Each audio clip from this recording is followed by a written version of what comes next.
Hi, Rich Tehrani here in the TMC newsroom at Interop 2009 in New York. Thanks again for watching, and today we're speaking with Paul Judge, who's the Chief Research Officer and Vice President of Cloud Services at Barracuda Networks. Paul, how are you? I'm great. How about you? I'm great. Thanks for being on our program. Hey, my pleasure. So tell me a little bit about your company, please. Okay, so my company is Barracuda Networks. We focus on providing security, network performance, as well as storage solutions for organizations around the world. We focus on being able to deliver this with kind of ease of use for mid-sized organizations to get that protection, that performance, and the peace of mind. So that's where we spend our time at Barracuda.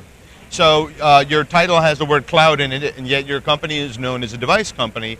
How do those two disparate ideas converge? So that's a great question. So 2 months ago, my title was CTO at a company called PureWire. PureWire was a web security as a service company. So we provided security as users were surfing the web, and we did it in a cloud-based format. PureWire was acquired by Barracuda about a month ago. And so now my role at Barracuda is to build out other cloud services as well as be responsible for research for threat intelligence. But the interesting thing about Barracuda is we've traditionally been an appliance-based company.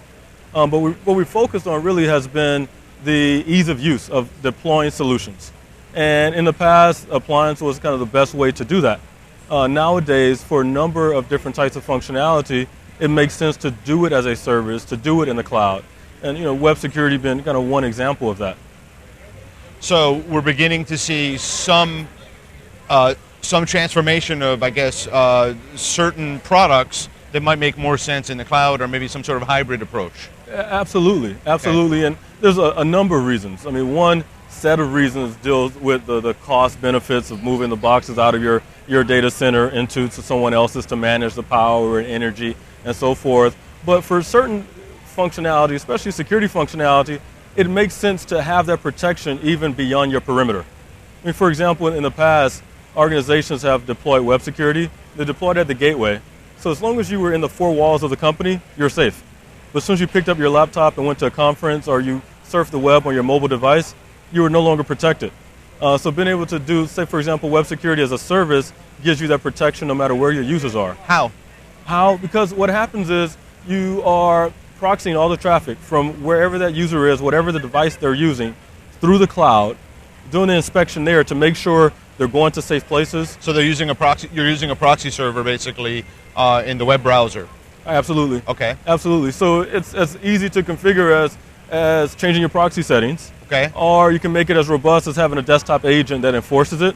But the point is so users don't turn it off? Exactly, to make sure you don't have users intentionally or unintentionally going around the protection that you put in place.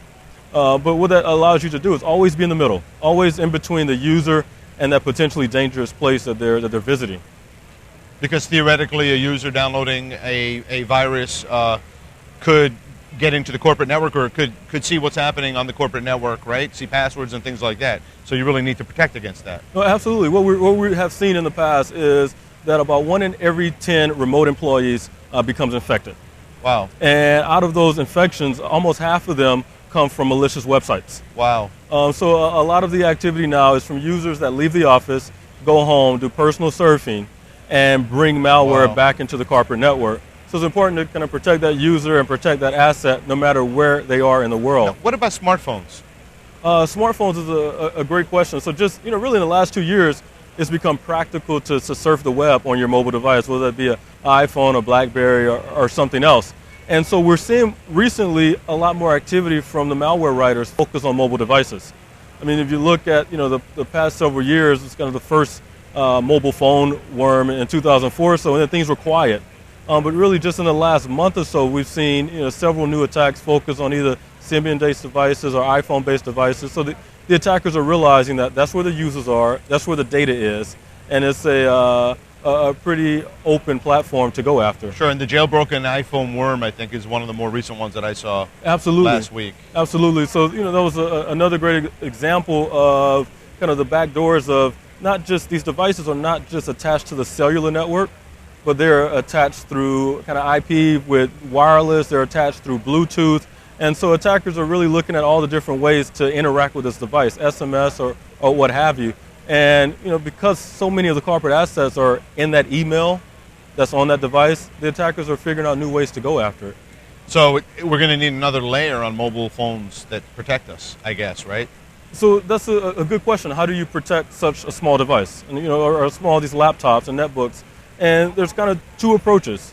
Either we invest more heavily in endpoint security for the devices, or we say that, okay, the security won't live on the device. The security will live in the cloud, right, in between the device and the world. Oh, right. So these are two very meaningful approaches that are being pursued by the industry, been pursued by companies like Barracuda to really solve that problem.